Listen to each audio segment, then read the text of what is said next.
I'd like to share a revelation I've had about the circle of life as made famous from The Lion King. It's an ideology that allows predator and prey animals to live in peace with one another, emphasizing the interconnectedness and balance of nature. Living as a human and being subject to the various pushes and pulls of the information age and its ceaseless control agendas, I've had quite the variety of feelings around the food chain and where humans are supposed to fit into it. Humans have adapted a somewhat unique role as omnivores, and we thus have a wide variety of things we can eat, coming from a whole three different kingdoms of life.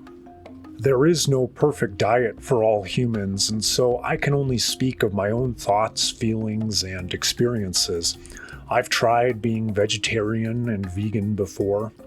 As a human, I am blood type A positive and perhaps better adaptable to a vegan diet than others. At first, this was driven by a certain environmental and social justice warrior mentality, which was largely inspired by documentaries like Cowspiracy. It presented facts around the animal farming industry, especially CO2 emissions and the assumed global warming impact of said industry.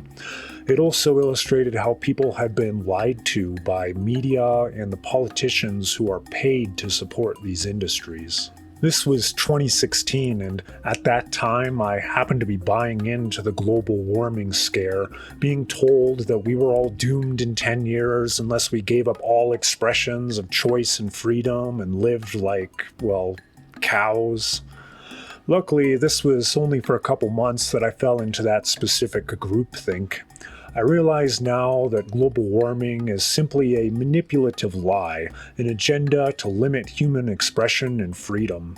They manufacture whatever data for the story they want to tell you, and therein lies the problem with what they call science.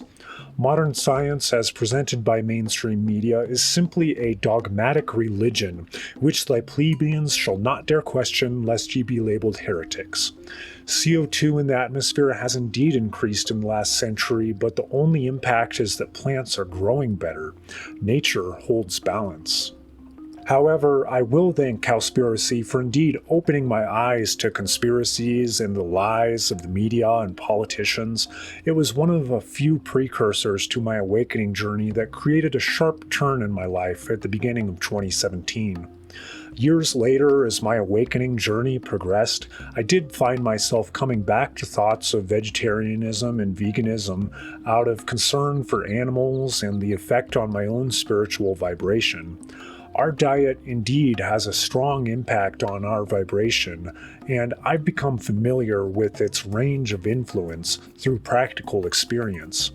I've felt my vibration rise through a vegan diet and eating less, but as a result, I also became very ungrounded to the point of questioning the makeup of this reality and simply wanting to leave. It helped me connect to higher spirit at the time, but after several months, I was essentially directed by that same higher spirit to start eating meat again and bring my energy back down to earth. We did not incarnate on this planet to float off into space and ignore the physical world and our earthly bodies. We are here to bring heaven down to earth, and our diet is a tool to help us control our own energies. When speaking of vibration, the true high vibration refers to the range of which we are capable of. We won't be much help to other humans if we can't communicate with, understand, or relate to them. We also won't be of much help if we are narrow-minded. Having been through all that, the culmination of the last few years has been integrating my Irma soul, of whom was recently living aboard a starship on a diet of synthetic meat. However, he holds memory of past lives as Predator.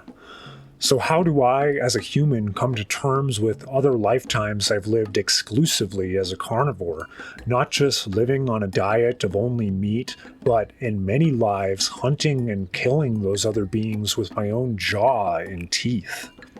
At first, the thought of it is quite murderous and barbaric, especially once one considers that in order to survive as a carnivore, one has to really like doing it, meaning that carnivores get a natural thrill from the hunt, the chase, and the catch. In other words, a natural thrill from killing. So, does this make carnivores evil? This is pretty much what my human self was at the point of asking. I received a swift and powerful answer on a night of the February full moon in Leo. One can see things in many ways, but I see carnivores as one of nature's chosen implements of destruction. If not for the lion, the antelope would experience a more prolonged death from the effects of overpopulation, including starvation and disease. As for the karmic debt incurred by those souls living these lives as carnivores, predator and prey hold a very close relationship. They become each other's essence and energy and experience incarnations on each side of this power dynamic. I've had many lives as predator and many as prey. This relationship actually helps souls on either side to transition to experiencing the other. There is no energy lost, no awareness lost, and it simply cycles through all the kingdoms of life and back round again. Speaking to the pain and trauma of being killed by a carnivore, souls only experience what they want to. That soul can leave the body before the pain occurs if it so chooses. High levels of pain or trauma can also automatically create a disconnect between soul and body, and many humans have had this happen at some point in their lives. But these are the times that are not remembered, such as when through poisoning someone is blackout drunk. The only thing I see as suffering is being forced to experience the same thing over and over.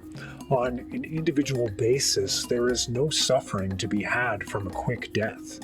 What's worse is a miserable life, and that is indeed the main problem with the factory farming of animals. So, the nature of the problem with human subjugation of animals on Earth isn't their killing, but their imprisonment.